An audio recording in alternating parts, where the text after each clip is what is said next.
make sure it's working. I just started it right now. I just want to make sure that audio is happening. Audio. I want to know if that audio is working. On Discord and or on YouTube. It's not on Discord. It's on YouTube. Hello, everybody. We're just doing a quick test to make sure things work.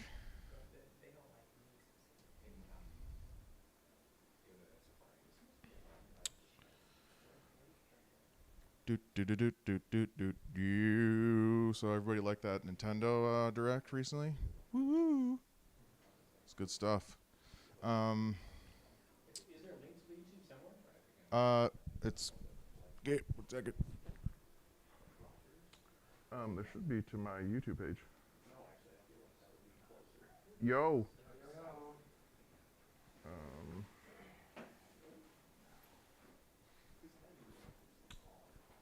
It's right here. Yes, I got audio. Sick. This probably sounds really goofy with me. Copy this.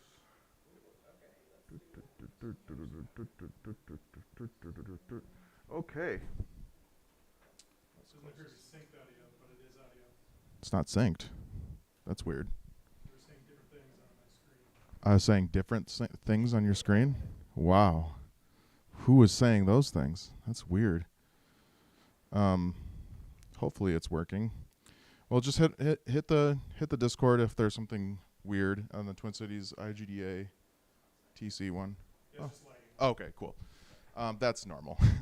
Well, welcome to June's meeting of Game.wav. I see new people. Wait, raise your hand if there's a new person. Who's new? New. 3 new people. We can do snaps here, so we're going to give you some snaps. Yeah, good snaps. We just want to protect our ears because we're very, sonically gifted and delicate here.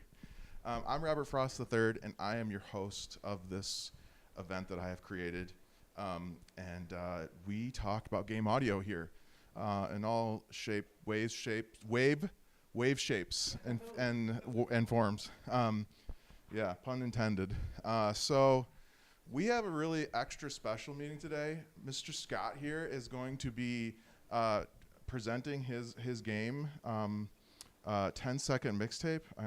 I was gonna have a better transition, but there it is. And it's awesome. He's gonna talk about it, and we're gonna do live demos. And I'm excited to hear him discuss more about it. But before that, we have a tradition here to play a music. Go figure. Our demos that we're working on for games that we might be working on or are planning to work on or whatever that. Yeah, if you're working on, a remix or you're just inspired by games, I want to hear it. So I know what Mateo's got. He was the only one that sent me one so far. But does anybody else want to do some listening on the stream, and then we can give feedback afterwards and talk about it and all those things. You can tell me later if you want to. Don't be shy. So before we do this, though, I just want to talk a little bit about our sister organization, other organization, the organization that we are sort of under, which is IGDA Twin Cities. And if you're not in the Discord there, that's I believe it's just. Does anybody know like just offhand how to get that information? This is what it looks like. IGDA website. Yeah. .org. Yeah. That's probably it. You know what? Let's go with that. Yeah, and so you can join our Discord there, and you'll get all our conversations and whatnot on Game.wav and our other events like Jam Night, which is the first Wednesday of every month, and then there is what's the second one? The monthly meeting. is the second one. That was yesterday. And then the third Wednesday is playtest, which is that's at Noble Robot in Northeast Minneapolis. Most of these are in Northeast, and then so is Jam Night. It's at Noble Robot, and then our fourth meeting is at REM 5 actually in St. Louis Park, I believe, and that is the VR meetup on the fourth Friday. Andy's not here, but he's the new board member. We're also talking about doing a fifth Wednesday when there is a fifth Wednesday, and that's going to be like a choose your own adventure we're talking about in the Discord. So yeah, look forward to that. So basically what I'm trying to say is that we have events all the time, and you should be coming to most of them or any of them, but you are at the right one right now, which is Game.wav. There is also a women's and gathering meeting. There's just not a lot of women here, so I didn't really think, But there is a women's and gathering meeting also on the second Saturday a month. So if you know any ladies who want to talk games, they can go to that. Okay, shifting back into Game.wav, let's get some context from Mateo about this song, Emerald Empire Bounce. Sounds sweet. It's just Emerald Empire. Sounds sweet already. What's the bounce? Yeah, what's the bounce? It's just bouncing out. It's just bouncing the track, yeah. I see. Can we take it unbounced? Yeah, can we get this unbounced? Can we get Open up the session. Can we get the unbounced version? So. Is this for the new game that? Yeah. Okay. So there's a demo just dropped for a game called X-Arc, which I did the soundtrack for, and I actually did the soundtrack like a year ago, and then we started going through the game, and that right there, and I was like, hey, there's a missing track in here, like it desperately needs one more track, because at the time they were using like the main theme for way too much in the game. It was like, Ooh, classic mistake. yeah, it was for like the title screen, the tutorial, the first area. I was like, dude, there's way too much of this like main theme going. We need one more track. Yeah. So that's what Emerald Empire is. It's like the first area track in the game. So the game takes place on an airship. You're building a city, and It's really pretty. yeah, you're trying to get to the rim of the world. So the track is supposed to sound like Flight. So yeah, there we go. Yeah, so I'm getting the impression this is kind of like, hi, welcome. Hello. New people. Oh, welcome. I get the impression that this is kind of like FLT or FTL. Is that the game? Yeah. An inspiration. Yeah, it's really cool. Sweet. So what was this track that we're about to listen to? What was it besides it being for a secondary song, not just the main theme? Like, what is it? What is your intentions for it? I want it to sound like the beginning of a journey, I guess, because it's the very beginning of the game. Beginning of journeys. And it's also like it takes place in the tutorial as well, so I just kind of want it to sound fresh and not too dark or anything. Yeah. Right at the beginning, you're still learning the ropes, so. And then, is there any particular? I mean, it's released, right? But are you looking for any feedback in particular, or are you curious? Any general feedback Cool. is good. So we tear it apart, and you got to start over. That's perfect. Okay, cool. Yeah. Well, let's listen to Emerald Empire Bounce, because this one's in the file name. Totally.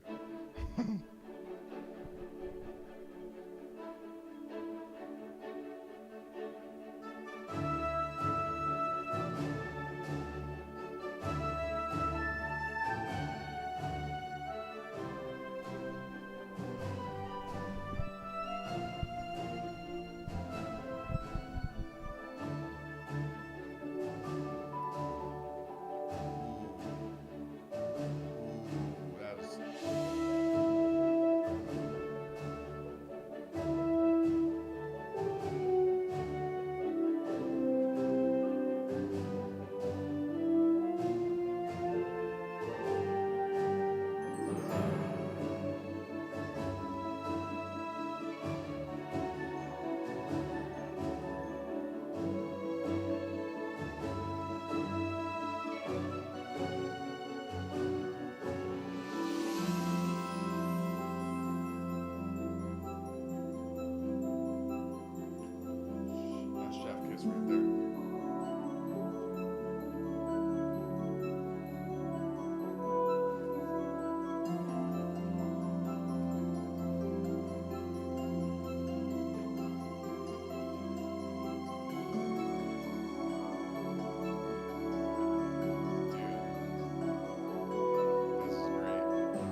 give some snaps for that. That is some good stuff. Dang. That was the big for the demo, right? The game. That's yeah. That's for Xarc. Yes. Really great stuff. There was a particular thing I was thinking of when I was listening to this section here. Oh God, I just love that chord transition. That is good stuff. What is that? What's that chord? What are those chords? Do you know off the top of your head? Yeah, it's like a flat 3 major chord. Good Nice stuff. little modulation. Ooh, I love stuff like that. Yeah. And this part? No, not yes.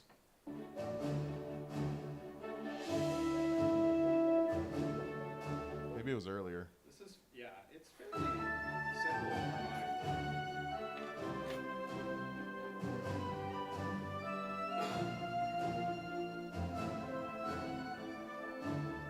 I remember hearing something. I was like, "Ooh, that's good stuff." There they are. It's perfect. Well, let's see what some of your target levels are here. See if you're doing some naughty stuff, being bad. Not. This is actually the bounce for like the soundtrack for this too. So Oh, sweet. I Well, usually make it a little louder. I think we should probably give him some snaps right there for possible clip samples. 0. Good target levels. I like that. That's good. True peak. Perfect. I've been playing Final Fantasy IX over again, and there's a lot of airships and stuff. So this really, Fit really well. yeah, really fits super well. Does anybody else have anything to say? My biggest takeaway from playing the demo is they needed to pay for way more music. Like that. Yeah. Like, Well, isn't that always the case? yeah. So I hope they're doing that. Okay, you developer out there, pay Mateo more money to get more music because your game's cool and we need more music because Mateo writes great music. Okay, and I did that service. So, anybody else have anything? Just one idea that popped into my head was that I think for a little more tension, like if something were to happen and you were in danger and stuff, it might be nice to hear it in like a 5/8 time. Ooh, 5/8. Why do you say that? Because the early part kind of reminded me of the Mission Impossible theme. Mission Impossible theme. Okay, interesting. I'm gonna just at the very beginning, or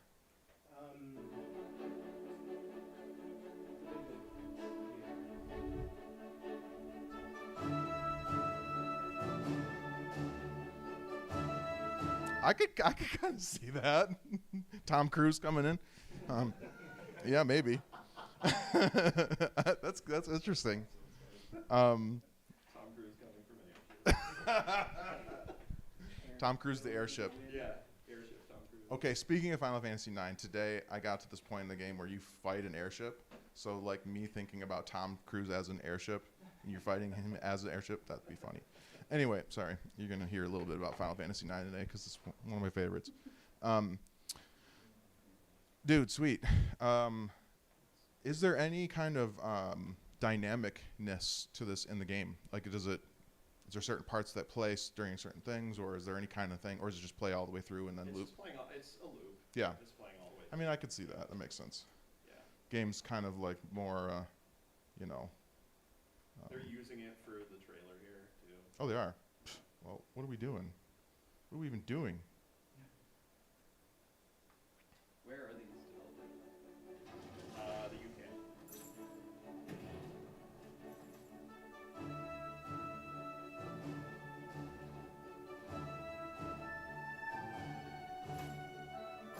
Ooh, it sounds nice with sound effects with it.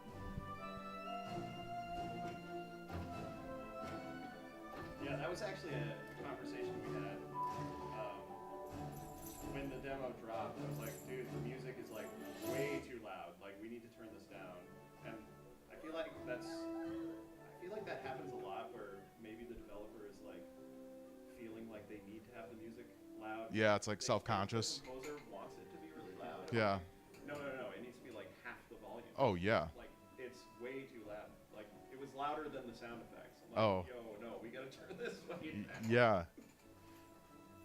I mean, I think sometimes people forget that even us sound designers and composers forget that we're writing for games.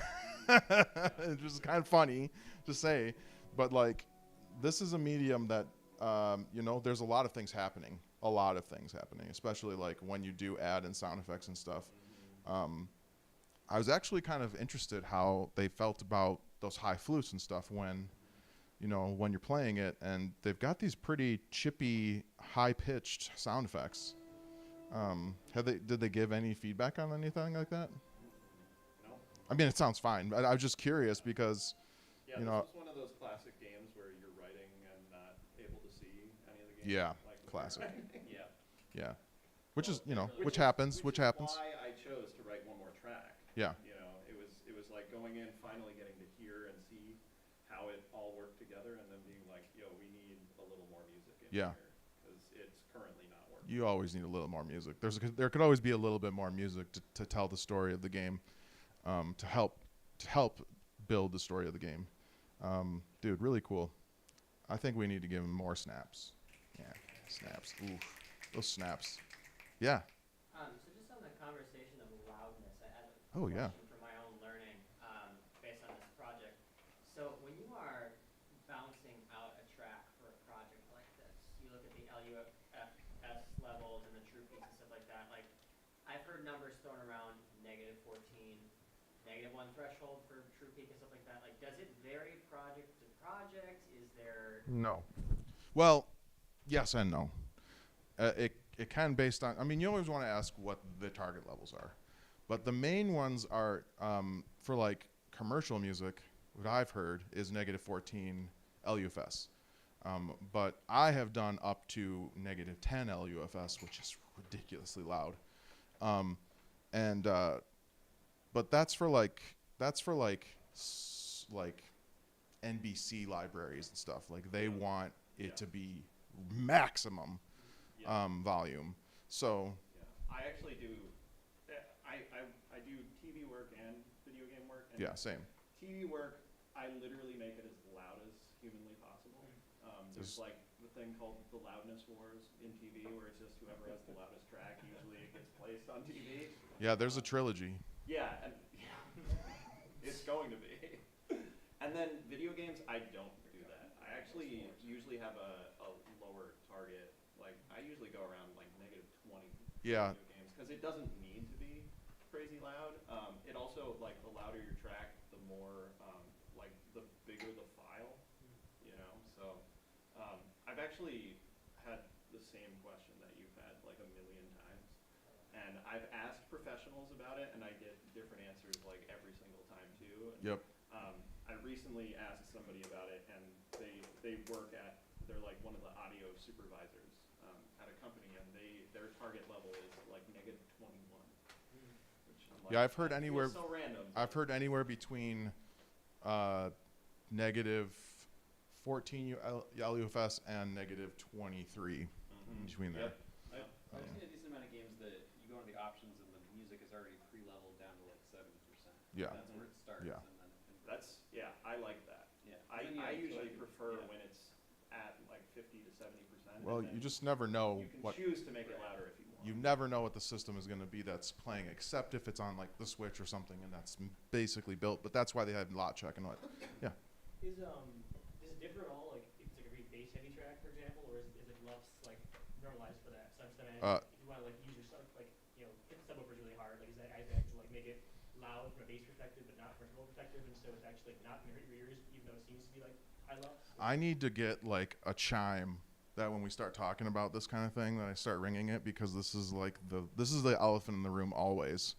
Bass frequencies always affect LUFS 10 times more, because it's like the Fletcher-Munson curve or whatever. It's like the lower it gets, the louder it gets, kind of.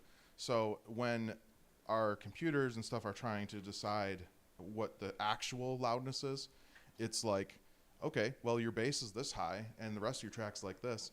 So it's actually this high. And it's like, no, now you've shrunk my mix. It's gone. You really have to be careful on bass. I'm gonna always say this. Yeah. So then, keeping back, like keeping the LUFS at a lower level, or I guess it'd be lower, yeah, like -21. What is a limiter even doing anything? Of course. Because it's so low, like is it, like with true peaks, is Yeah. it getting up high enough to do anything on a limiter at all? Well,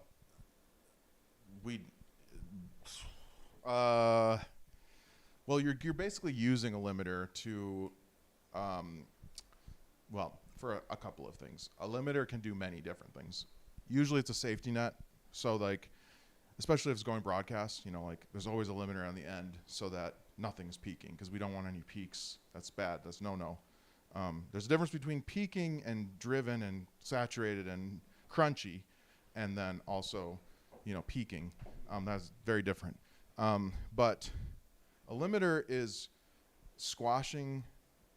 It's doing more than what a compressor is doing, which is essentially what a limiter is doing, but it's taking less of the noise floor and evening it out, and it's more so taking an equal level of it and boosting it up based on, you know, the kind of things you're adding, or based on the settings of the limiter.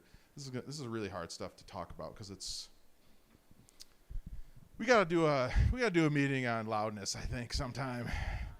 Classic conversation. It's a challenging concept because loudness and decibel level are two very different things. Like, Our conversations about loudness so hush. don't talk about it, okay? Yeah, snap. Yeah, get some snaps for that one. No, it's just because like it's a science, you know, and like loudness is different than decibel level. So It's about perception. yeah, perception and reception. How your brain interprets it, not Yes. raw signal. Exactly. That's exactly it. Scott's got it. I guess, are there things like, does every computer in the world have a Dolby whatever on it that causes it to like adjust things automatically in ways you wouldn't think? No, there's like, this kind of goes back to like setting standards that like Sony and what is the other one? What was that? RCA? Panasonic. What's SMPTE stand for? It's Sony. I don't remember. Mostly picture intelligent engineering. Yeah, but there's another one. No, it's not SMPTE. It's not ADAT. There's another protocol that was made by all the companies. And they're like, we're gonna stick to this, and then they didn't stick to it. But yeah. So they kind of, it's based on the ear, how you interpret it, and then also like based on the like line level versus mic level versus, and so like all the audio gear that is out there, there's different levels that it's a complicated thing that I am not selling well right now, but all you really need to know between -23 and -14 LUFS is usually right, but games it's the Wild West most of the time. Because I asked this question too when I was early in my career, and there was no answer except for like the AAA people. They were like, yeah, we do these specific levels because this is what our engine. So it was just like, you know, it's kind of the Wild West. But I know for sync music, you know, I've done -10 to 12 to 11, you know, somewhere around there in the LUFS territory. So when we look at Mateo's track here, I'm going to find a better way to explain this one of these days. So keep coming back. We'll figure it out together. And if you do discover anything, please throw it in the chat. Or if you do know better than me, throw in our in any chat, whatever chat, I don't care. So when we're looking at this right here, we're looking at I think we're doing the integrated loudness. So Mateo's at -13.6 LUFS, which is perfect. And then he's got, you know, like the true peak. That's like the thing that's making sure you're not going to hit those broadcast level limits and cause problems. And so it's acceptable to do like under, basically negative 0.1, negative 0.0.1 or 0.01 is usually acceptable. But it all depends on the form. But we're talking about games here, so I say just make sure it's not clipping. Josh. Yeah, I also like with something like this Just kidding. when it's an orchestral track, I want to keep all the dynamics of the track too. Yes, that too. And if you were to limit it like crazy, it's gonna look like a brick wall Yeah. instead of like these nice little peaks and valleys and stuff. At least for orchestral music. Like if this was maybe like a hard rock tune, or if I was Green Day, like maybe I'd Yeah. want like just a brick wall of sound, But I do want quieter moments. I do want moments that kind of ebb and flow. And if you just bring that threshold down all the way, it's eventually going to just start clipping off the top of your peaks, So let's just, for fun, Oh God. it'll look like that. And that's usually what deliverables look like when you're in the sync world. Yes. They're just ridiculous. Yeah. I'm not even gonna play that. It's gonna be horrible. Yeah, I tried to avoid that. Yeah. Absolutely. It's like Mateo said, especially with orchestral. Anything that's very heavy on the like real world recording side of things, because you're raising the noise floor. So you're adding all this stuff that could have potentially not been missed in the editing process or mixing process, and it just can add problems. I recently figured this all out too when I was making my sound library that I just made. What a segue. So I just released a free sample pack. Well, a lot of samples. And the art, Lila's in the room. She did all the art. Yep, snaps all the way. Did an amazing job. Mateo, did we answer everything in your song? I just want to make sure. And did we answer your question in any way? Okay, cool. Honestly, loudness is a thing we should always talk about. So, yeah. So, anyway, what did you say? What did you say? Tell us about your Okay. Foley. I don't even know what he said. I was serious. I thought you were going on. I don't know what I was trying to do. Oh yeah. Okay. You're throwing me off here. All right, all right, we rewinded. So I recently spent 3 weeks building this massive library of 700 plus sounds for commercial use and anything. Like, you can all have this right now. If you go, I do have it right now. that's great. You should all have it by now. Yeah. This is free. This is 100 free samples. And we'll just listen to the demo because we didn't listen to it yesterday.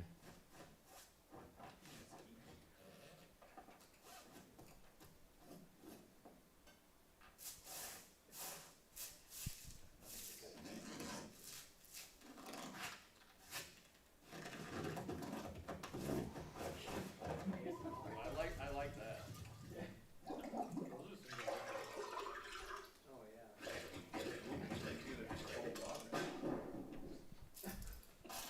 It's pretty fun to listen to just on its own, I think. Yeah, exactly. Utility closet. Yeah, grab the grass stuff over there. Oh, jeez, We should have someone animate this. that would be hilarious. That would be hilarious. That's your next project. Yeah. I'm probably gonna throw these right in my gaming. About moving them. These sound like good goblin sounds. That's awesome. Lots of stick sounds right at the end here. That's the finale, the sticks. So yeah, that's the demo. Thank you, Snaps. Yeah, thank you. So that's every sound in the free pack, by the way. That's every one of them. It's 1 minute and 7 seconds long if you put them all right next to each other. And yeah, like I said, they're completely usable. You don't have to give me credit, but I would really appreciate that. You should always credit. Please, if you don't, it's totally cool. It's royalty free. I'm putting it out there. Yeah, so besides the free pack, so this is 48 kilohertz samples, which are game ready. You can just drop those in your projects and use them however you want. Or you can get the extra complete special edition. Well, you can buy all of them separately, or you can buy all 700 plus for buy one get or buy four get one free basically. And so there's just a ton of variations. That was the biggest thing. I wanted to have a ton of variations in there so that, like, you know, if you wanted to have your grass footsteps or whatever in a randomizer, you would literally never, like, there's 12 of them. You could add a little bit of a pitch modulation on there or something and you'd have forever variations. But I included the 96K files with these as well, which means that you can drop these into a DAW and, like, you'll just get a lot more ultrasonic headroom. Like, you'll just get a lot more frequency range. So when you're down tuning stuff or pitch shifting it won't have as many artifacts. So that's included there for, like, sound designers if they want to combine sounds together. I'm also going to be, when you purchase any of these, I'm going to be doing streams with the sounds and making design sounds to then add to these packs. So, like, these are just like the bare bones, or the Foley samples, and you can combine them together to make lots of cool stuff. So, anyways, yeah, bare bones. Yeah, Scott, that's hilarious. We were supposed to hear that. Yeah, I heard it though. I hear everything. And I just got to look at these because Lila did such a great job, and I just want to see all of the beautiful art. Ooh. So, yeah, and this is my meeting, so I get to do whatever I want. We're going to talk about this for 2 hours. No, I'm just kidding. Let's move on to the main presentation here. The reason why we're all here, which is 10-second mixtape. What? What'd you say? Okay, all right. Okay, so Scott, why don't you come up here and tell us about 10-second mixtape? Let's give him some snaps. Hey everyone, so welcome to my 10-second presentation. Let's see here. So yeah, basically I'm working on a music game and not a rhythm game. You know, coming up with tags for this, everyone's like, oh, is this a rhythm game? No. I mean, maybe getting your tags right on Steam is like super important, and so we're trying to find, there's like a music production tag, but it has like 2 games in it or something. And so figuring out exactly what it is maybe a bit complicated, so perhaps I should just play the trailer first. Yeah. Here, I can work with this. Yeah, if you pull up the Steam.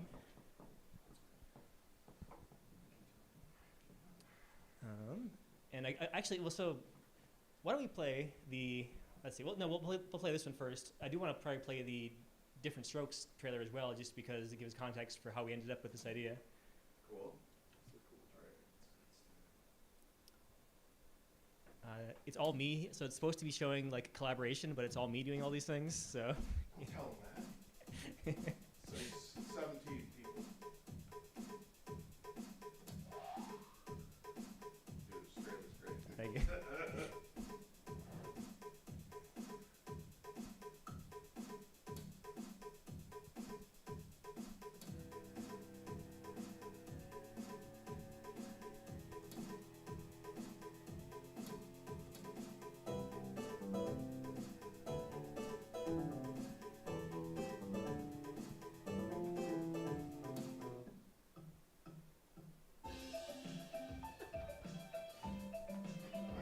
Symbolism.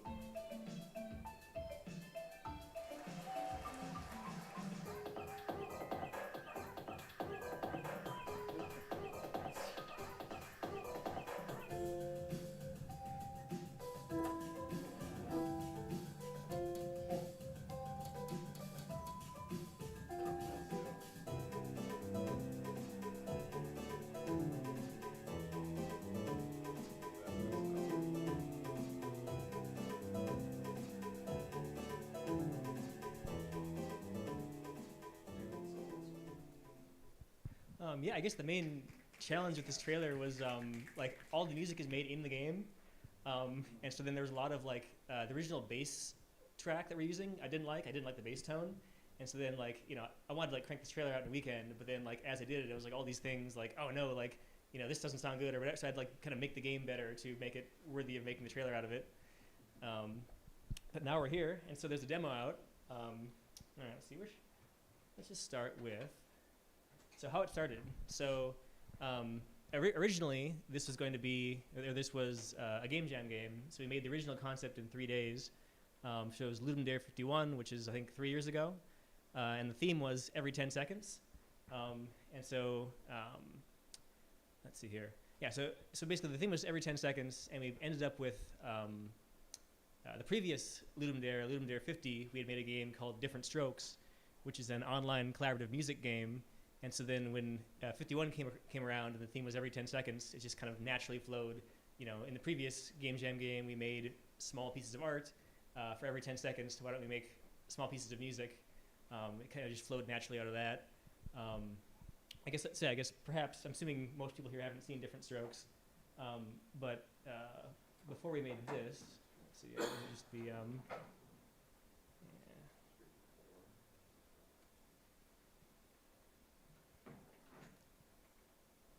So that for the previous Ludum Dare 50, we had made this game called Different Strokes, which is a collaborative online painting game. It ended up getting, I think, first place for innovation and third place overall for the whole jam. And so this one kind of had a lot of legs and went on to become a full game that did pretty well.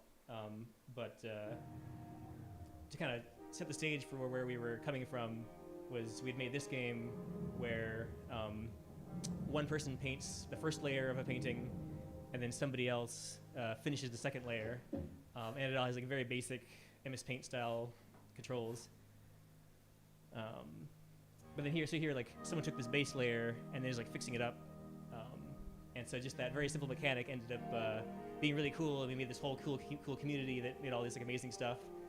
And so with all of that under our belt, that kind of set what we were trying to do with the music game. His Katamari vibe. Yeah.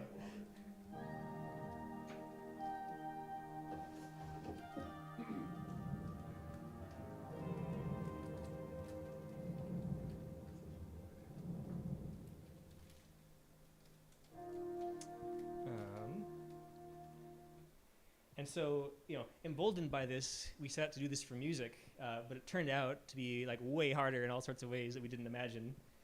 And so, let's see, where's the presentation? Yeah. Okay. How do you full screen it? Slideshow at the top.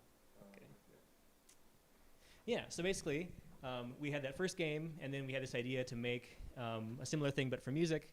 But then it turned out to be way harder. Like, for example, with Different Strokes, we had the painting mechanic basically working the first day, and so we could spend the remaining 2 days making it fun and making all the systems around it. Whereas for this one, it didn't occur to me how hard it is to play music in time relative to a frame rate. And so like I basically just like stressed the fuck out for for all 3 days just making the basic playing working, and other things. And so we basically just barely got it across the line. As a game jam game, but it was just super like it was very there were obvious quality of life things missing from it that made it just like not you like whenever you play it you could like immediately tell like this isn't what it could be. This is like limited, and so, yeah, it was keyboard only, so you just had the home row and then like the metronome would be playing and it would be playing the playhead across, and so you have to like actually make whatever music you wanted to make. You had to like make it in time on the keyboard. And like I think it would kind of quantize things for you, but like not too much. And so it was kind of a challenging game basically because like and actually in the original Game Jam version you couldn't delete notes. And so basically like that was I think like within like I secretly went in like in like the first 4 days of like the jam. After the jam I went in and actually added deleting notes because without that it was just like horrifying. So I kind of broke the rules of the jam, but it was just like, it was too brutal. And And actually, as we'll see, despite this, there were some people who were like attached to this part of it that it was like you couldn't use like DAW controls and were like really pissed when we added them. But you can't please everybody. But basically, what made us end up coming back to this, we're working on this 3 years later, is that despite being really rough around the edges, we just kind of saw consistent interest on itch.io. So you can see that graph there is for like the last year, so 2015 to now, and we're getting 50 plays a day or so.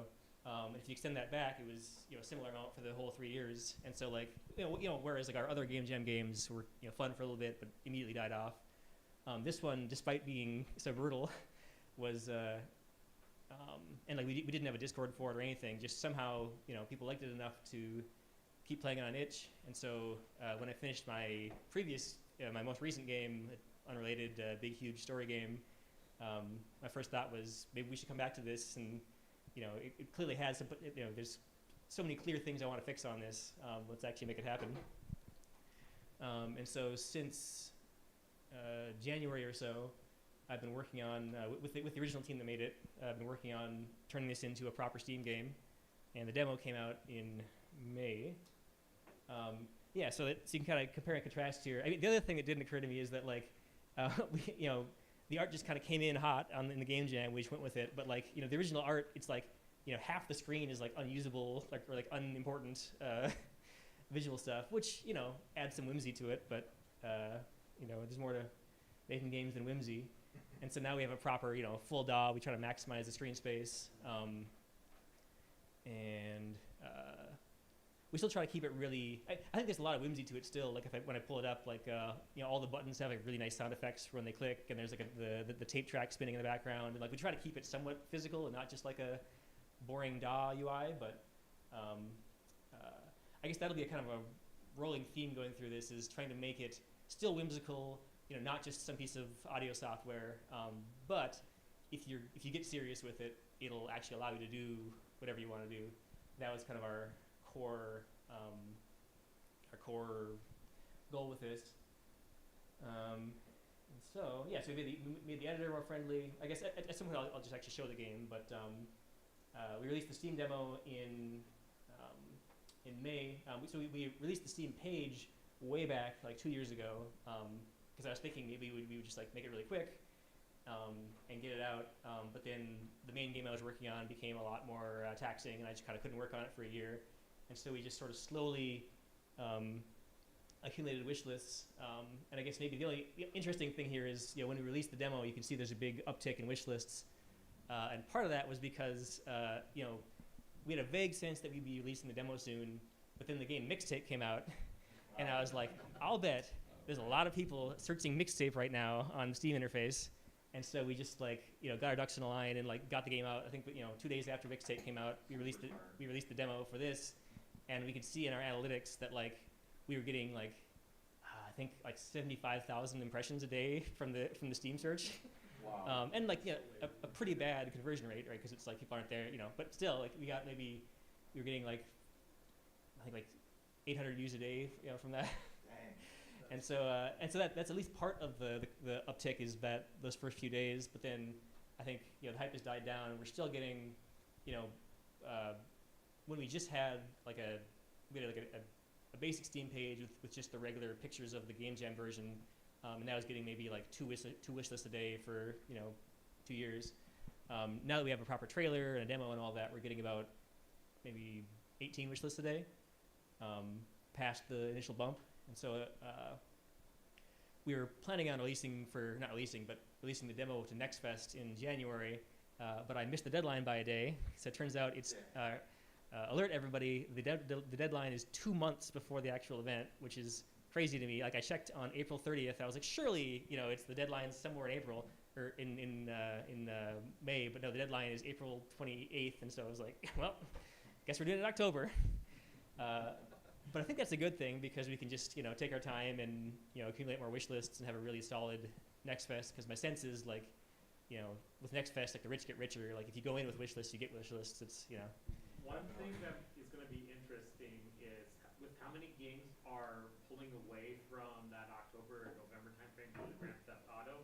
It's going to be interesting to see how many indies sneak in during that time period, because AAA pulled out of it.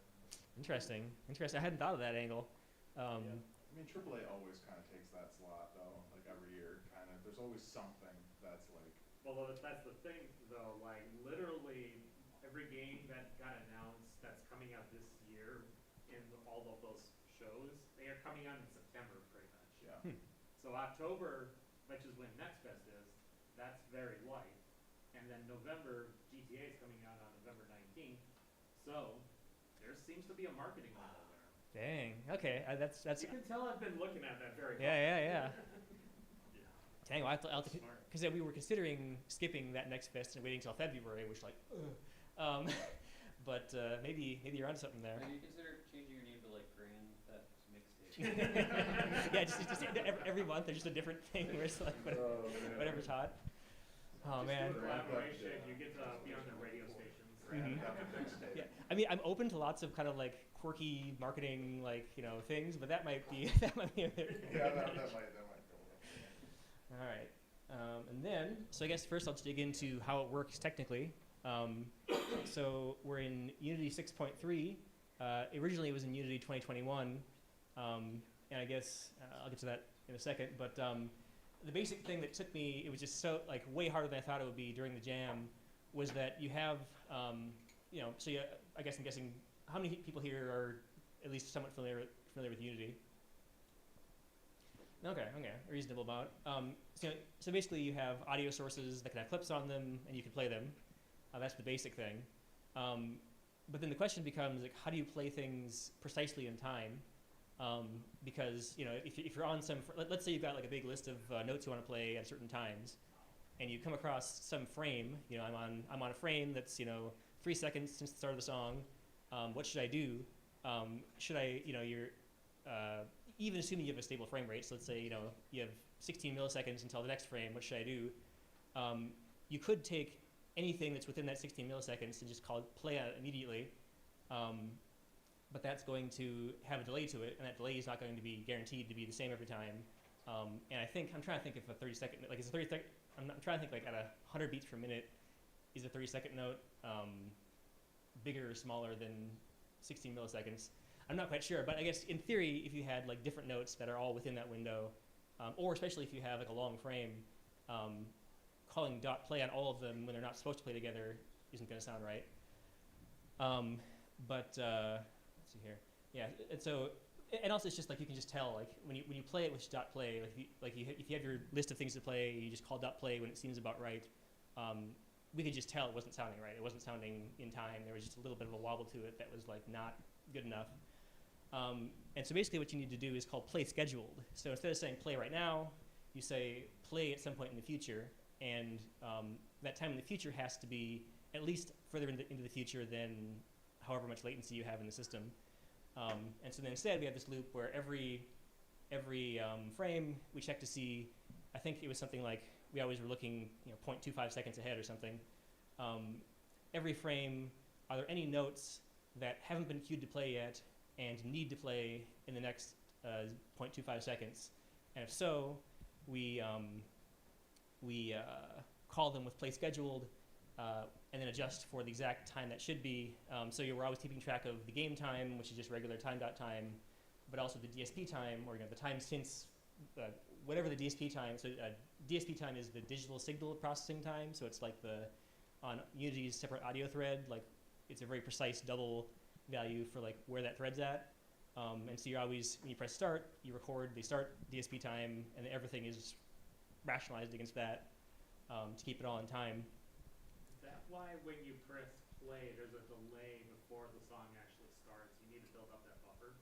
Yeah, there's always going to be some delay. I think we could probably, it's this. Like when you press play, you got the little you got the chunk of the tape going play, and then as part of that, it takes a bit of time, and then the actual changes you've made to the song start playing, which it works very well aesthetically, but I'm guessing there's also a mechanical reason why it needed to work that way.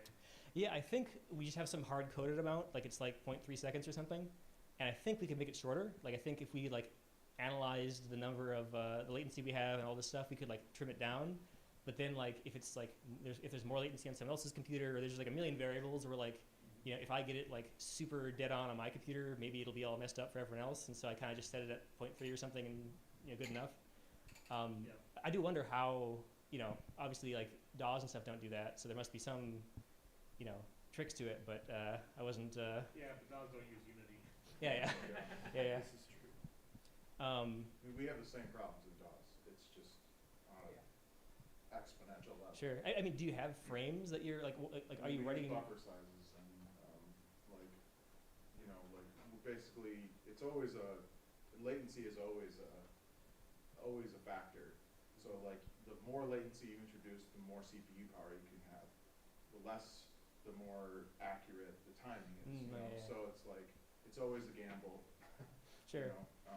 Yeah, and actually, there is a setting in Unity for that where it's like how long your DSP window is. Yep. And I think it defaults to 2,000 samples, 2048 that's samples. Really long. That's the longest, basically. Yeah, and I think we played around with like, it's always really stressful because you don't know everyone else's hardware. So like on my computer, I can take it down to like 256 samples per window, and it sounds fine. Whereas on the web version, well, in Unity 2021 on the web version, it would be crunchy then. Whereas now in 2020 in 6.3, it's not crunchy anymore. So maybe it's fine, but maybe it won't be fine on someone else's computer. Or, you know, it's. I mean, in audio world, like 128 is usually acceptable Sure. for recording and hearing back. Like if you're playing guitar with yourself, or with with headphones, you can usually understand. Oh yeah, these are exactly on time. The further you get, like when you get to like 500, it's you can hear the delay really obviously. So it's really distracting. So. Sure. I'm just curious because what you're describing is like when I started working on my game, I was looking at Unity and I was looking at Unreal, and it's similar where like it has stuff that has to align like right on the beat, and I was like looking at the audio buffer versus the like frame rate and how they like don't align in any way, shape, or form. And I was just curious if you looked at Unreal at all, because Unreal has a plugin called Quartz, which I want to mention just in case anybody's thinking about this decision. Quartz does all of this, so you can set like a quantized clock at the start. You can say like what your time signature is and all this stuff, and then the clock just runs, and then it will align. And I don't know like how much it would help with this. Like I'm trying to line stuff up to a song I already have, so like that's a little different. But I would imagine you could still set a clock and stuff like that. And you're not going to rewrite your game, but I just mention it in case like anybody else is like looking at something like this, because this is exactly what I was trying to avoid. Like everything you described, and like that sounds like a nightmare. Like I think I would spend a lot of time just on that. Sounds like you could make your own DAW. But this is really impressive. Like I find that really impressive. To pull that off. Thank you. I mean, there are a bunch of other kind of experimental things I've thought about. Like there are things in Unity you can do where you can like make the engine frame rate like way faster than the drawing frame rate. So you could say like for every, let's say you're doing VSync, so like every 60 frames a second is the visual, but you can force the engine to run at like 4 times that if you want. And so maybe you could do that, and then like because the frames are so fast, then you can actually not worry about I mean, there's lots of experimental stuff, but I mean, on that note, I wouldn't be surprised if there's I'm trying to think, because there is a thing called fmod for Unity, which we didn't use. That I don't actually know if that because I know it runs all your audio stuff on a different thread than how it would work with regular Unity. It might help, but but it's good to know that. It definitely was difficult. So I would appreciate all that stuff. Yeah, this is cool. I'm just looking at it now. I'm like, whoa. And actually, so regardless of like what it should be doing, there was a bug. So to me, this as someone who uses I love the web player. I love making web games because everyone can play them and all this stuff. Play Scheduled, which lets you play things in the future, not now, was broken in web builds for 3 years, or maybe 2 years. So like, it's just a thing. Like on web builds, if you call Play Scheduled, it was like we built the Game Jam game in 2021, and there was some version of Unity 2021 where after that version, Play Scheduled would play immediately on the web version, and that was just like that. And like I found a bug for it, and they just marked we're not going to fix it. And so it was just kind of this like, well, I guess we're making a Unity 2021 kind of game. And so eventually like I started a thread in the discussions and like badgered them about it, and like after 2 years they finally fixed it in 6.2. But yeah, so like we were just kind of like, wow, like there's just a fundamental bug in the engine we're using that is super important, like breaks something that's super important to us. Like I haven't really had that before or since, but it's fixed now. And then I guess just one other technical thing. So you'd think, okay, so DSP time, I can just ask on whatever frame I'm on, I can ask whatever the DSP time is, and then rationalize against that to play things in the future. You can't, because the DSP time only updates once per, what do you call it? Once per, you were saying like the 256, the 128. Yeah. What's that called? Like a Buffer time. buffer. Yeah. So DSP time only updates once per buffer time, and so Okay. and so we were finding that like the DSP time would only change once every like 4 frames or something like that, which makes no sense. And so basically, I had to write my own DSP time estimator. And so basically, it would say like, if the DSP time changed this frame, that's good. That's like what it actually is. But if it didn't change this frame, let's just guess, like based on how long the last frame was, we'll like move it forward a little bit to like guess where the DSP time is now. Again, one of those weird things where it's like I have like a solution that kind of works, but like surely someone could like the engine could help me with this. And then finally, there's a big audio program called Fmod that lets you do just all kinds of things in Unity, and you can even do like synthesis and like just tons of audio games use Fmod, but it just seemed like a huge dependency to add for what we were doing. I'm not sure if it would help make the timing issues any easier. And then like not to say this would ever happen, but I think like the license at Fmod is kind of like it's free until all of a sudden it's like very much not free. So it's like if you, I can't remember what it was, but it was. It's $2,000 if you make like over 150,000. Like, isn't there like there's like a percentage or something? It's like it's a amount. Okay, right. All right. Yeah. Rob did a talk on it. Is it a one-time $2,000 a I year? think it's one time. Yeah. Really? It's Okay. one time. Okay. Yeah, they're generous. Okay. Yeah, I feel like at some point I like watched some video where someone was like, It might like be different. Fmod really got us. Like it was like, oh crap, like we didn't realize the game was this popular. And then It's trying to solve a lot of different problems. Like I'd be curious to see if it actually would help. Yeah, I would be curious too. I'd have to look into it because I'm not sure actually.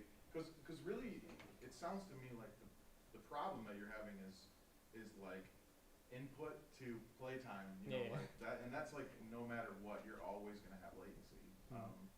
So. yeah. Yeah, Well, I don't know if Fmod would solve like the But input side of it. Fmod would have a bunch of stuff like ready for you. There might be some tools from Fmod in their API that like allows for that play schedule thing, but you might have to write something like that anyways. Sure. Really, Fmod is really good at like being able to have music play back when you want it to play back, and have like a visualizer for a sound person on your team. Also, the engine in Unity is Fmod. Okay. It's like a predecessor or like another version of it, and then Fmod is like external version for sound designers and Sure. composers and stuff to like mod. Yeah. Anyway. Sure. That talk got recorded, right? Yeah. That was one of the first ones. Okay. But I suppose also even I thought about having like synthesizers and like all these other like as a technical person making a game like this, your first thought is like, oh, like, what if you could like have your own synth and like blah, blah, blah. But it just seemed like that was like taking away from the like approachability of the game, and so you wanted to see how far can we go just with playing sounds and pitching them up and down. And then as far as how we do different notes, so every instrument has some number of audio files, and so if you want, you could have one audio file per note. But if there's any missing, it just finds the nearest one and pitches it up to whatever it should be. And so like for a lot of I think most of our instruments just have 2 sound files. So I think if we were being serious, I'm sure I'll be curious if anyone can hear especially if you're if you're 6 half steps above the root note. That's going to be like the most, well, I guess the 6th one and the 7th one are going to be like the most high pitched and the most down pitched ones. So you can let me know if like you hear artifacts. So you're basically using like one audio file and stretching it. Yeah, Okay. yeah, or 2-ish audio files. Yeah. And you can hear it. Purists will notice that when you're playing the dog instrument, it's a different dog between the high register and the low register. That's cool. I like that. That's cool. I love that. Because some dogs don't bark quiet, or they don't bark with the lower or higher pitch. I guess the current one I'm working on, we have a gent, a DGENT, a gent guitar, and it sounds like ass. But I'm kind of wondering if like should the higher register be very different? Like the low is obviously the thing, but then like do we need like some Jet like guitar squeal? doesn't usually sound that great high anyway. Well, but that's what I'm wondering is like should the Well, this kind of goes back to like sampler theory. You know, like samplers, they all run with like different like sections of the keyboard. They run off of like, you know, one sample will do this octave, and then they have another sample that does this octave. So it's not like it's one sample that goes across the whole keyboard, because you know you're gonna have artifacts. The more you stretch it, the more you pitch it up, the more you pitch it down. So it's like let's make C1, C5, and C, you know, whatever.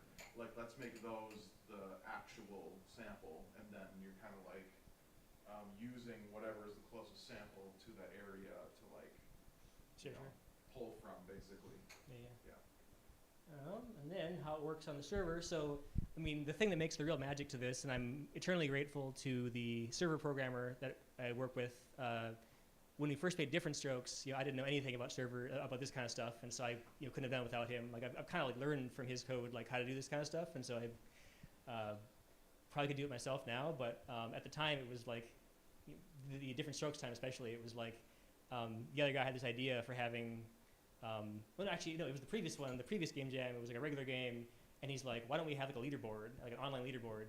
And like me knowing nothing about how hard or easy that is, I was just like, "No way, it's a Game Jam, dude. What are you thinking? Like online stuff?" But he's like, "Nah, dude, it's just whatever." And so like you know that Game Jam, he just like it took him like half a day, and he made like a leaderboard server, and it totally worked, and it was awesome, and like the players loved it because you could see like it was like a platformer kind of speed thing, and so. It's awesome. And so then in a similar way, he made a server for Different Strokes, the painting game, which was a lot more complicated than just a leaderboard. But again, he nailed it because I was doing the Unity stuff, he was doing the server stuff, and it all came together, and it was awesome. And then, so similar for this one, he spun up a server. This is different than the tech that was used in the Game Jam game, because the Game Jam game was like, I don't know if anyone cares about server stuff, but it was like serverless functions. So there was like a database, and then there's no server running. And so like when you made a request, it was like, spinning it. I don't know how those things work, but it was like a serverless function hosted to do the thing. It was super slow and super expensive, and like just like you know not where it's at. It was super cool that there was no server, but like not you know. No, for this you'd want a server.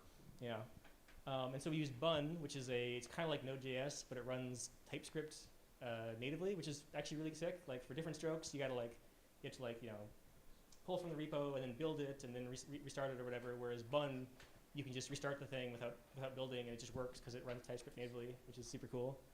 And then we use Mongo just because he's familiar with Mongo. I think digging more into it, a regular SQL database would have been better just because, like, especially in this game. So, like, in the previous game, it's just all like, paintings, and there's no like joins happening. But in this game, you've got songs and then tracks. So, like, a song has many tracks, but a track can like belong to many songs. And so doing that once you get to like a really big player profile, all those joins become like really slow in Mongo. And so like, you know, I think for this one, it really would have been, I think he used this because it's like what he uses, but I think SQL probably would have been better. Probably just some normalization of Mongo to make it better. Yeah. When you have, like, most data is relational, so SQL databases should probably be used most of the time. But if you have it normalized, you really want your data structure to be like pure, but then when you load a session, maybe you can take that and kind of normalize it to like a larger blob for your actual cache that's used. Sure. So you can lessen the performance of doing joins. Sure. Yeah, and that being said, I'm the only issue we're currently having is like there's like a default player that we all use for testing that has 1,000 songs, and like. Adam? I was there. Is it Adam? It's you know about Adam? I just I noticed in your songs like you play with Adam a lot. I was like, who's this Adam guy? I don't know. Adam just had the best stuff. I'm like, I only wanted to work with Adam.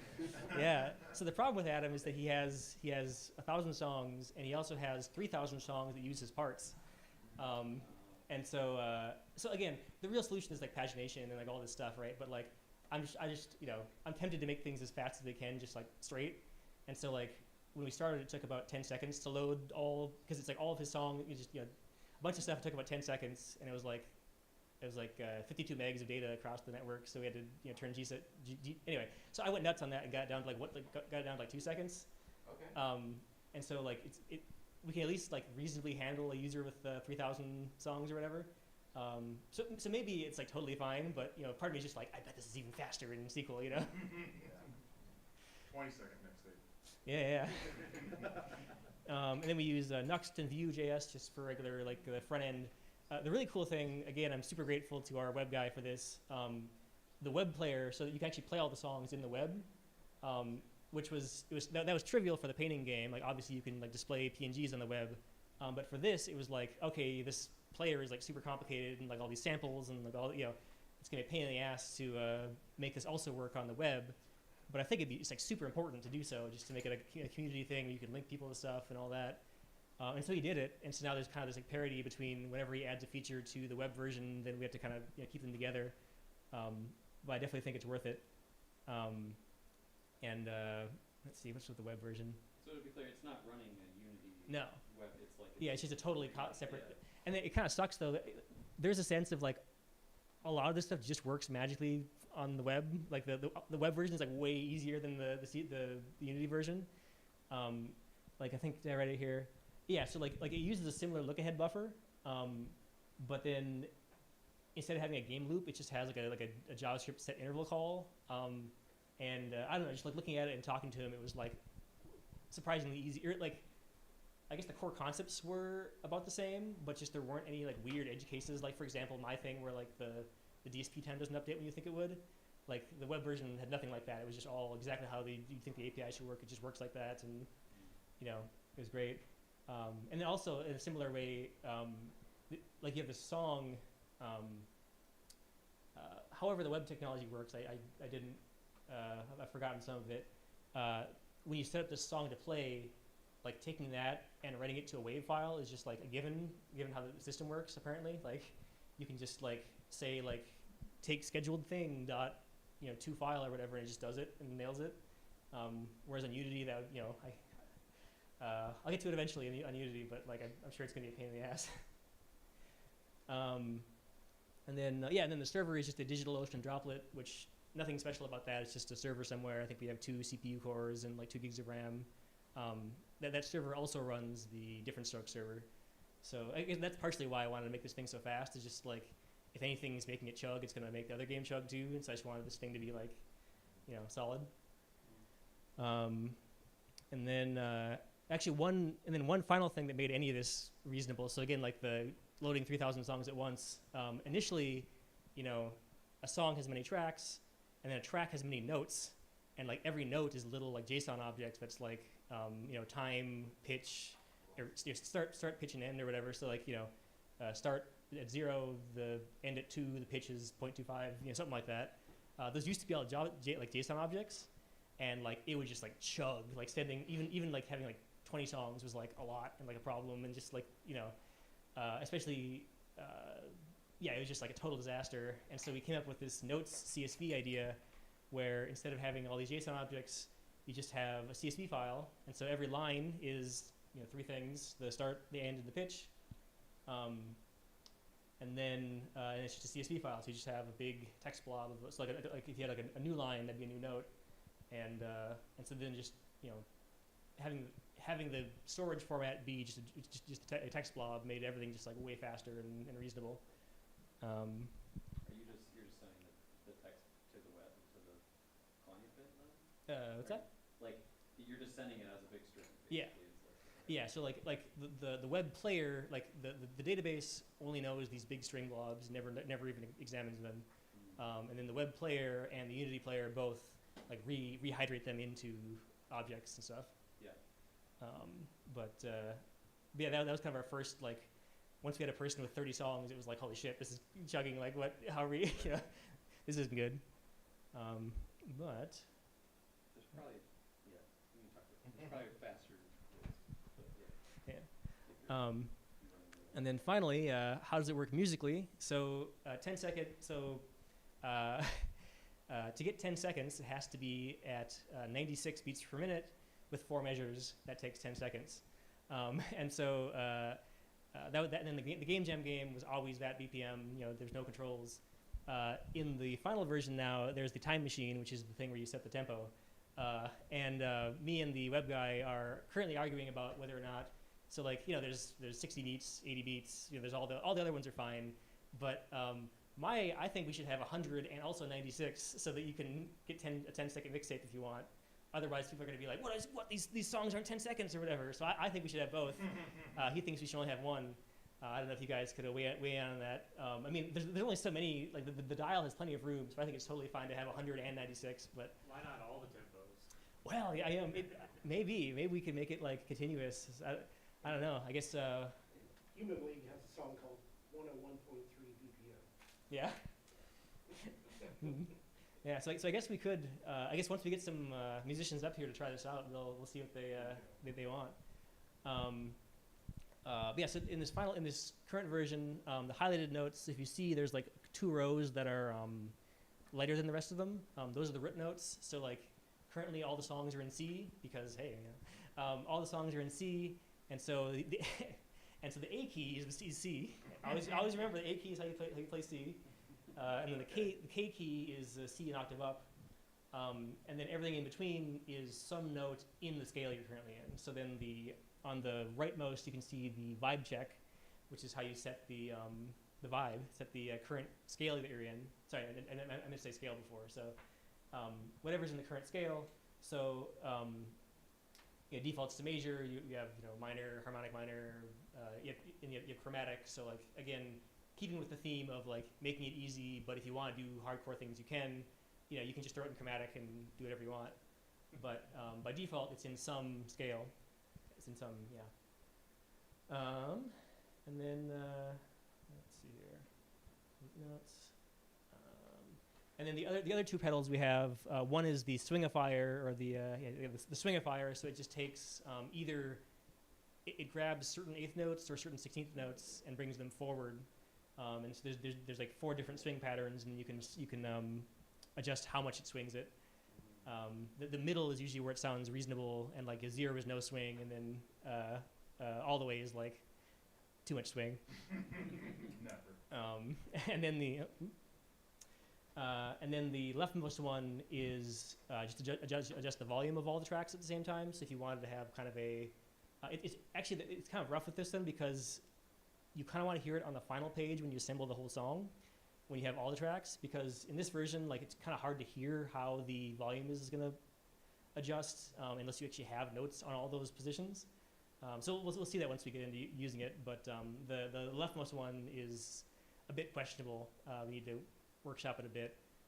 Eventually we would add a pedal for changing the key, so changing from C to something else. But I do wonder, like, I remember, what's that YouTube guy? Is it Jacob Collier? There's like a savant musician guy on YouTube that does. Sure. Yeah. Sure. But at some point they interviewed him about like, do different keys like sound different to you, like within the same scale? Like he's like, oh yeah, like F sharp is like this, and G sharp is like this, and he had all these things, and That's I guess definitely Jacob Collier. Yeah. I mean, keys are, yes, they're very different. I mean, F major sounds way different than D minor. Well, no. Like I totally get the different scales sound Yeah. different, but like the question is like, once you already have major, minor, or whatever, is being able to change from C major to D major, like It helps with like thinking about how your composition works, because like I could technically write any key that I want using your.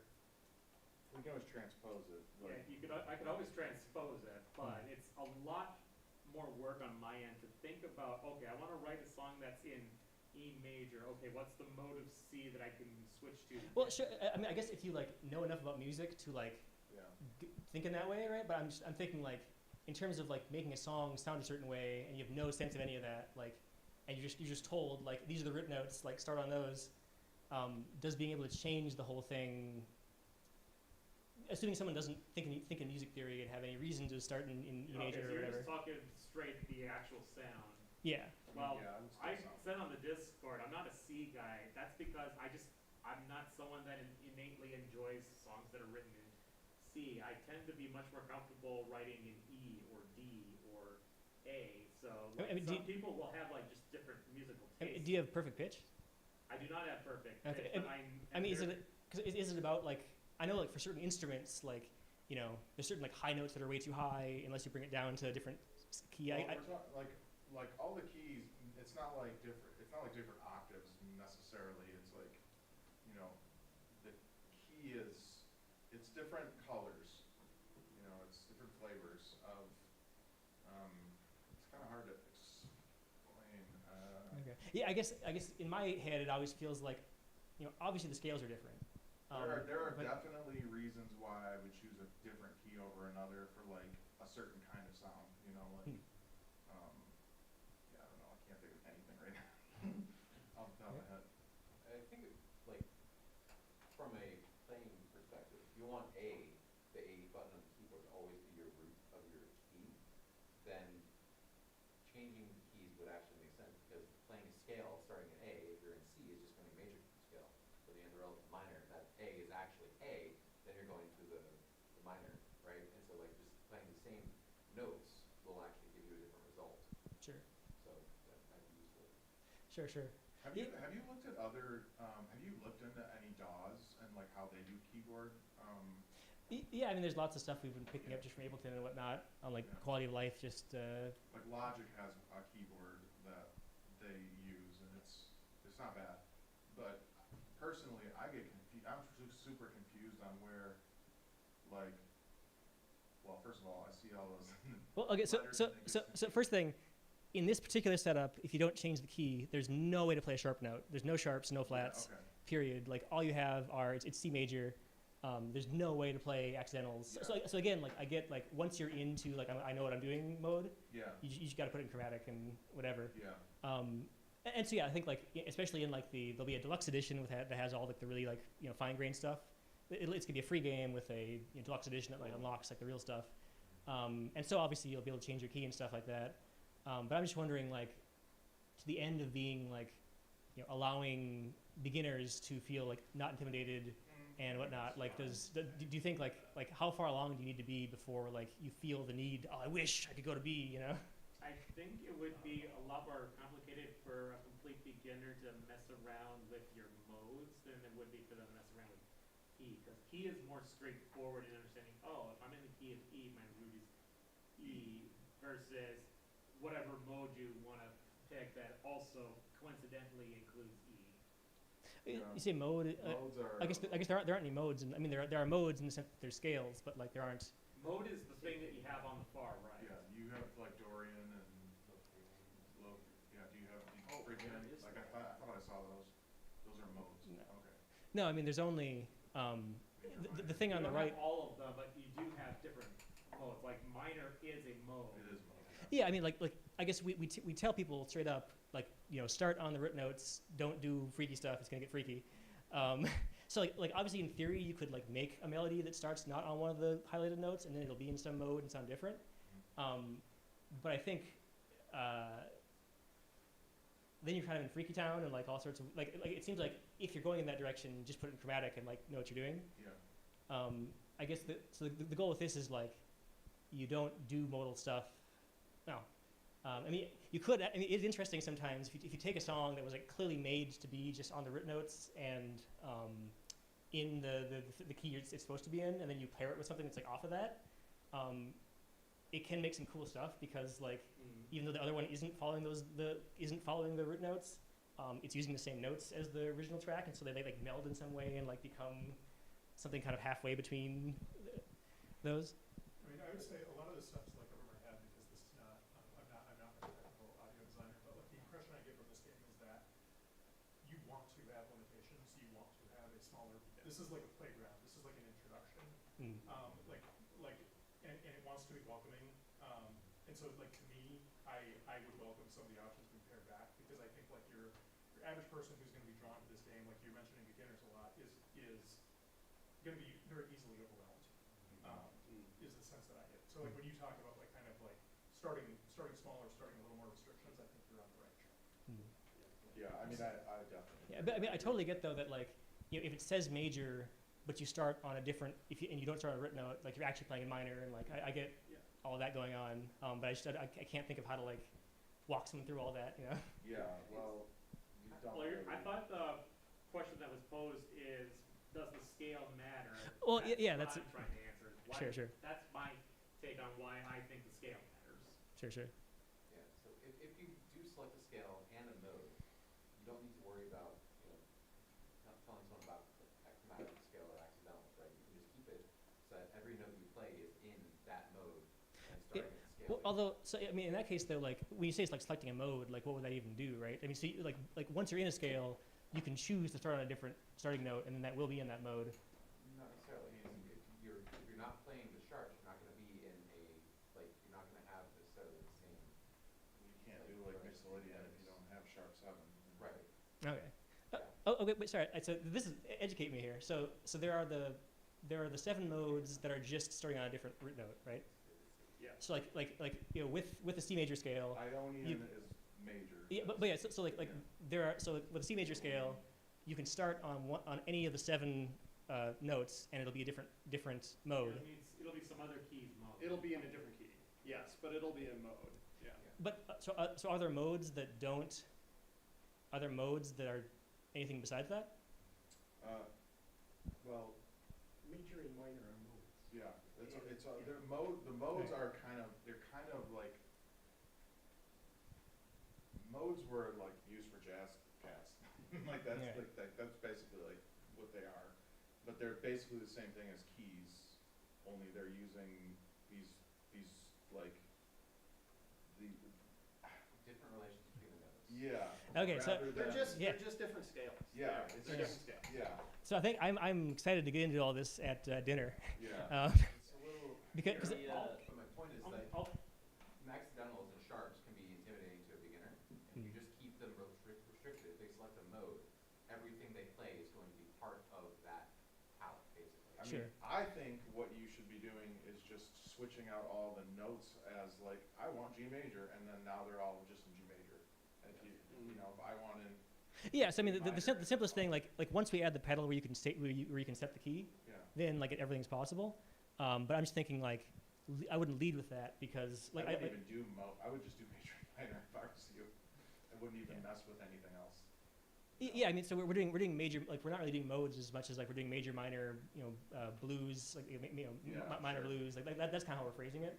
So that's implying that they are going to start on the first pitch, Yeah, on the very bottom pitch. yeah, and if not, it's kind of like we're in crazy town. If like- not, then it doesn't matter. Yeah. Yeah.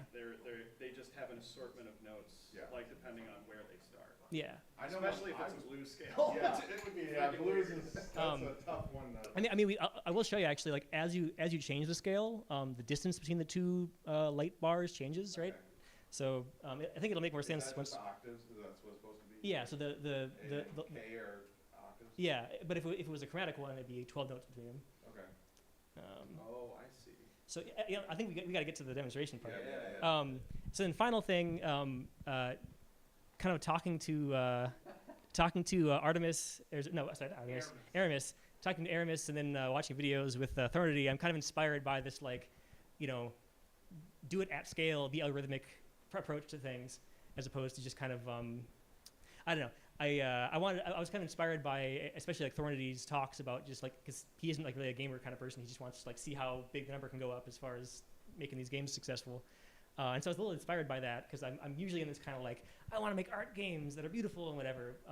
But I feel like I kind of have enough of that. Well, not enough of that, but like, like the Different Strokes was like a massive creative success, minimal financial success.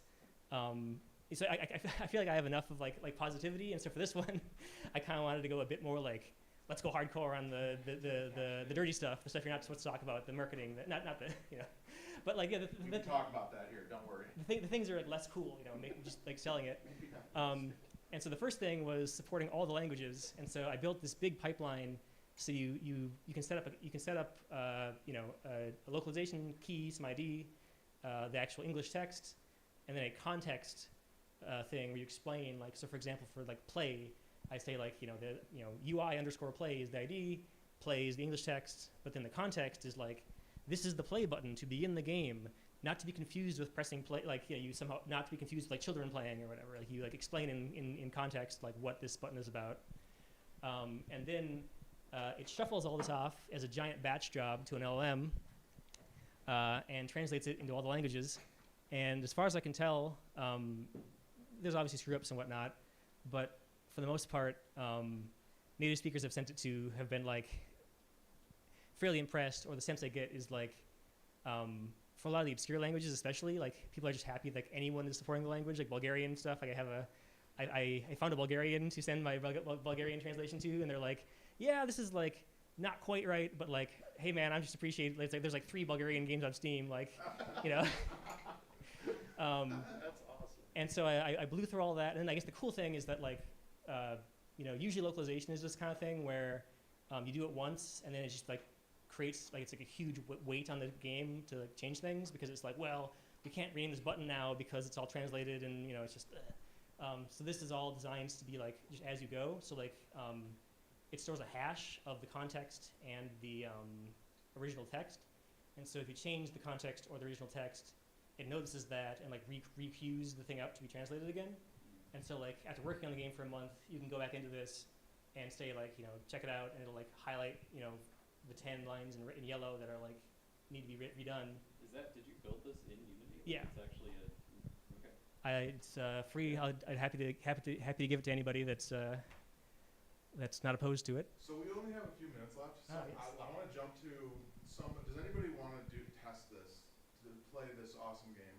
Does anybody want to jump up here? Yeah, you want to come here? All right. Yeah, let's do some snaps. Sorry, We played it for I forgot that hours it's today. close to the school goes there. But amazing. Not quit. Okay. Yes. Let's play this. Wow. Right. Let's do a play test here. Yeah, let's do a quick play test. So the basic thing for people who don't want to make anything, you just sit here all day and listen to songs. And once they've played once, you can then like say yes or no. You can always skip ahead. But it's just like an infinite list. You know, there's 7,000 songs in the game so far. Listen to all these, and if you like them or not, you can say yes or no. And a lot of people just have a game like this. Just something confusing. But if you want to make a game, make it confusing for us to play. And so again, with the theme of kind of making it not intimidating to new people, we just give you two options of from the list of all the instruments. We just give you 2 options. In the pro version, you can like just pick your instrument and stuff. And then similarly, we just give you 3 potential bandmates. So you can't play by yourself. You have to play over someone else's existing track. And if any of this is just like way too bad, you can press exit and try it again. Like if you're not feeling the instruments, not feeling the partners, you can just like re-roll. You know, the acid base. So where do the people it pairs you with, where do those sounds come from? Or is that something that someone else made for somebody else? You originally populated it with just like something to get it started? So like all the things you see are from other songs. So like once a song is made, you break it up into tracks. Right. And then those tracks become parts of other songs. So if I try to make an accompany, if someone's gonna, okay, explain something. So what I'm thinking right now, that's gonna get broken off once it's uploaded. Yeah. And then that could potentially be part of someone else's song. Yeah. Now I will say like playing with the keyboard is kind of like not the way to do it anymore, because we have like full DAW controls now where you can drag things and whatnot. Nice. If you wanted to just like, you can also just like stop playing and like just make the thing. You can just like chill out and like make the thing using. This is an example song. You don't technically, And then solo just solo turns off the other track. unless you wanna bring it back then. Yeah, it's actually. Oh, but you can undo the record too. So like I can actually. Yeah. Example. Okay, nice. Specific ones. You can also just click and do stuff. Yeah. It always takes the length of the last one you touch. So okay, that one then. Okay. That's a very DAW move. Yeah, that's definitely very DAW. That is such a DAW. Good. That is so So dumb. Okay, so I'm getting the sense that Why was that staggered like that? Because it's a mono What's that? Why is that sounding staggered like instrument. that? yeah, it's kind of Oh yeah, because the beginning of the thing is too long probably. Like the audio clip is too long. so it doesn't do chords. Oh no, it does. Like I think it's because this one is any slow other pace. instrument would be fine. Oh, Slow track. so you're Then they're Oh. so the way you're manipulating this is not by That's why. you're stretching. You're Yeah. stretching them. Okay. I mean, because like otherwise it's like a whole algorithm, right? It's like, It's definitely different. Yeah. yeah. So I'm only changing like the playback speed. So like Yeah. When you change the playback speed, it's gonna play back differently than it would. do you want to like re-roll once just for fun, just to Sure. see a bit more of what's available? I mean, or you just press back and exit if you don't want to. You wrote nothing, and you're like, where do you want to send it? Someone's choosing, and they're like, nothing here. Beatbox. Yeah. Oh. Church organ. Beatbox and church organ. That's awesome. Oh, and it's like, give me some ghost notes to like, Turn Yeah, out the solo. ghost notes are the other person. okay. Oh, I had a suggestion. What if you were talking? Church lady. It's awesome. These just like walking like a minor. I was gonna say, what if you kind of had some that wings that you're talking about? man. It'd be hilarious How do if you you write to had this? a ghost drop in Right. ghost notes just It's also not randomly on. sometimes, like No, it's like watching not quantized. that stuff. I don't know. it'd be fun. I was really You picky chose a with, like loser. who I chose. Yeah, try roll again. Like sometimes you get a really awesome part and it's really fun. Yeah. You chose a loser. Yeah, that one was. Job. Yeah. Oh, what did you use for your sample library? Like, what are you using to get? I just everything on the sun. Adam. Okay. They're all Oh, different. Adam's the goat. Still dropping Yeah, Adam. Adam's the goat apparently. Does Adam just like play this a bunch? I don't know. Look at this shit. Adam's just like Story cool behind stuff, Adam. and it's always on beat. What is this? Adam was experimenting. I was gonna say this one's not. This is Adam quality. Yo, How about guard Adam? this one, yeah. Very, very early Adam. Really into. Oh, the John Hart. Yeah.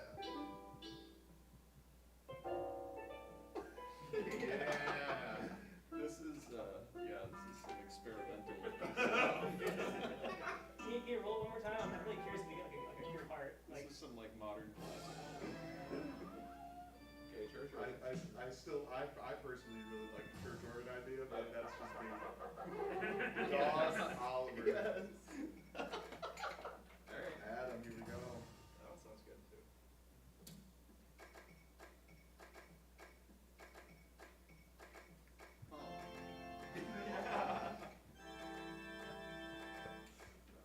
Feel the spirit. Amazing. And I can't delete It's it. not bad church organ. It's all pretty good. I can't delete individual notes. I gotta play it all again. no, you can double like left click or control click or double click. Yeah, good. A quantized feature would be sweet. I mean, it's quantized like 30-second note, but some people were saying like, oh, I hate this. I don't want that. Yeah, sure. Simple. I like it. Yeah. Shocked at like the swing pedal thing on here. Like it's like better than some other DAWs I've used. Yeah. Like I like messing with it more on here than. Awesome. Right on my own swing. Oh, yeah, see now, like, because it's in like a smaller scale now, so like there's three root notes because it's like most notes are cut out. Yeah. Oh yeah. Okay. I see. Like this one just has sliders for each Yeah, like, that's spot, nice. and I love Yeah. that. And so you can only, and if you select a mode, it changes what you've done for Yeah, I everything. mean- So you don't select a mode and say this and then you Yeah. select something else. I kind of want to just find like a really sick one, and maybe I can show you like all the The stuff. thing is you can't choose between. Is it 8 or 16?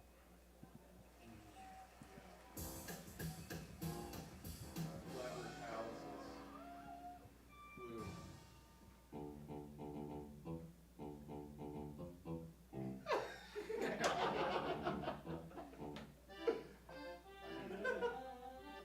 I have fun playing with so Do you like, have MIDI support? But it's already. eventually, yeah. Yeah. So Oh, it's dang. better. Okay, so this one, like, again, it's like, it's not on the rip note, and so it's kind of like all bets are off when this is in. So you can, Yeah, it's also not a one. yeah. It's like a little. Is there a click track in this? Like Yeah. a metronome? Yeah. That would be helpful, Oh, yeah. because I don't know what that's on. Jam guitar. Oh yeah. Adam. I did love that. Okay, so you can just barely hear, Acid bass I think, is sweet. I think you turn the SFX down really low. The metronome is considered as a sound Oh, effects. okay. So like, if you listen very carefully to this metronome, Sure. but it's, Yeah, there's I was gonna say, I'm like, I couldn't figure out how to turn the metronome off. compass. okay, let's crank it up.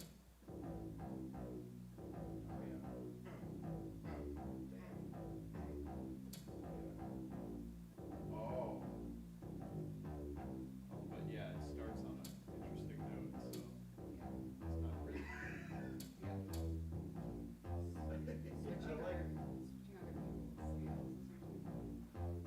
Switching other people's scales So again, like, if a person happened to make it on the rip notes, then it just like magically works and like transposes them to the scales. Whoa. Air horn. Air horn. How long do we have this room from? Yeah. We have to get going now, but I guess that. Yeah, I guess I'll finish it off with, so on Adam's, okay, actually, no, this is the other one. There's a whole player profile. My other guild is logged in as Adam, so like, if you're logged in as Adam, you can see all 3,000 songs and then like rate them by top rated and stuff. And so you can just see like the insane, amazing ones that people have made. But unfortunately, Wild Frederick is the second admin user that doesn't have anything on him.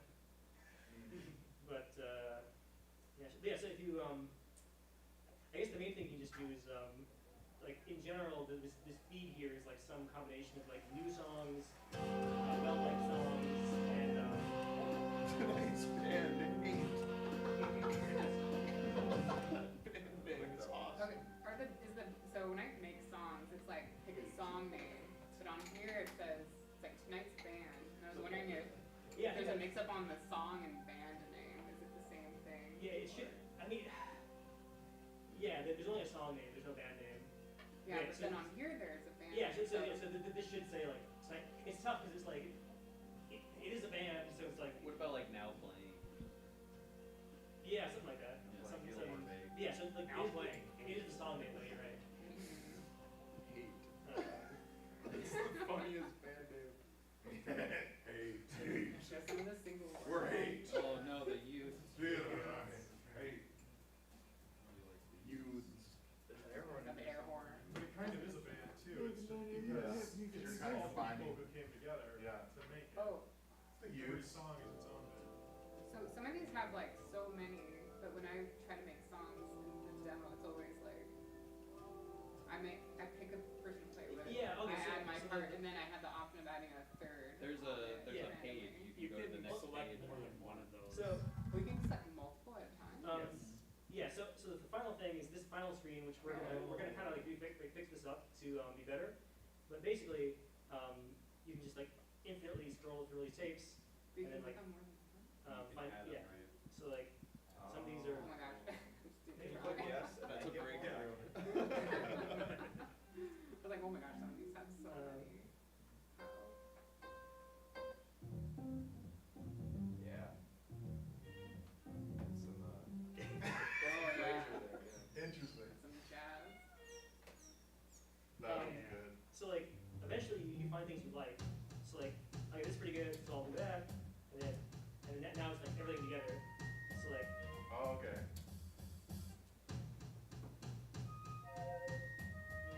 Getting that dog. See, I think this should be featured more though, like within the dog. Cause like I want to see some layered. I want to see the different. You know yeah, what I mean? I guess the current idea. So the goal is to have like one super stable ground Yeah. truth thing for the initial people. But eventually you want some kind of like proper thing where you can like make a track by Yes. yourself. Yeah. Then add something else. Then add like Absolutely, yeah. a whole like, workflow would be like the advanced like paid version. Yeah. Sure. Um, I do really like the idea of making a part and then like adding it to other people. That's really fun. Oh god.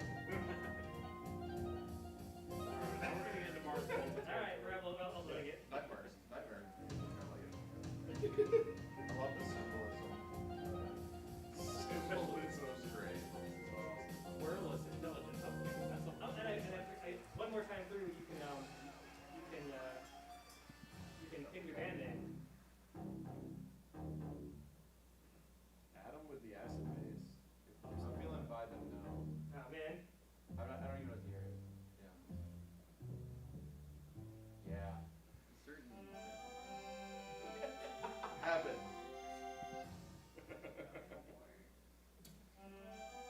Oh, that's a lot of notes.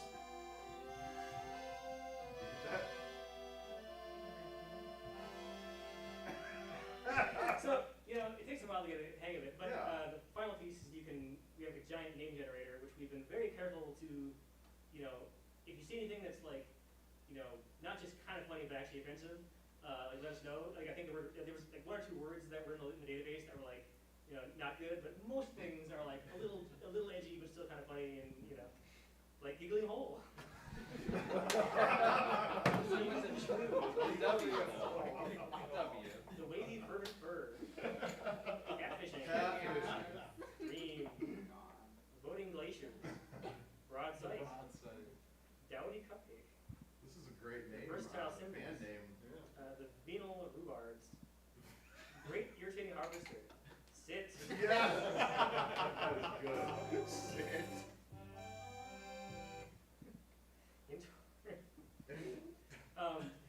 Activating Yahoos.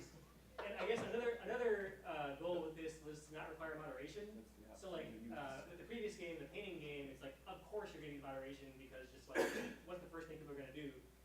We're hoping this to be like at least as moderation free as possible, and so in that way, like you can't make your own name, you can't make your own username or song name, and so we're hoping for the most part you can't do offensive things. I mean, I think I was gonna say, what if they draw offensive pictures with the notes? Middle finger. It's hard to like. It takes some work though, because you can't just like drag and draw. So you need to like really like. People have time. I was gonna say, it takes effort. That makes it even funnier. So I think we'll. For a joke, people I will think do anything. my other hope is that, like in those cases, it'll be easy because like, with the painting game, sometimes you get things where it's like an amazing painting, but it's like a bit too risque, so it's like we gotta delete this, and you feel bad because the person put a bunch of time into it. I'm assuming there aren't good songs that happen to be shaped like various things. But This is true. If anyone finds one where it's like, no, dude, like, Well, that's what Rushy is, right? what's that? That's what Rushy is, right? Yeah. But anyway, yeah, thanks everyone for coming. Yes. Thank you. You got snapped. Awesome. You're gonna have to come back next month because people should play more. Yeah. I also would I give wanna Good Fifth Wednesday. I mean, we could also just have, Yeah. if people wanted to do like, Steam login. I'll just do it in the parking lot. Let's. I mean, if people wanted to like, if people like made a bunch of songs and like they got some they're proud of, you could like send them to me or Rob. You could have like a demoing songs. Look, it's very stressful. Like it's really stressful making this stuff like live. in Yeah. front of You people. want to have a stretchable local co-op multiplayer. Wait, actually, I was wondering about that. Like, is there ever going to be a way where you can like start something and send it to like a friend or like give them a link? That's like a feature I was really interested in. Like, cause I use some similar like online tools sometimes just to like get a quick idea down. Yeah, I mean, And there's a and I can just send it to someone and they can add to it, but. yeah, like in the like debug version, like when you're building the media editor and stuff, on the page where you select your partner, there's like a secret text box where you can put the song link in and it'll like load the parts of that song. Okay.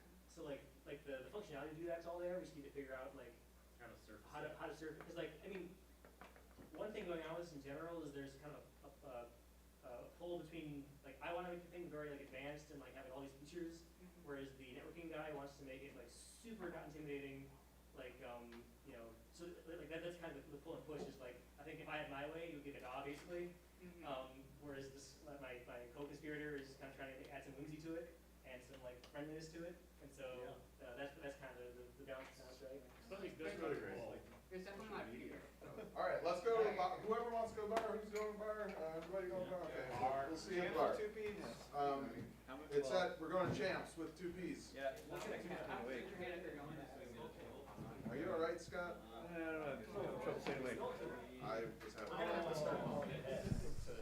All right, everybody. Thank you for joining. Hope you enjoyed.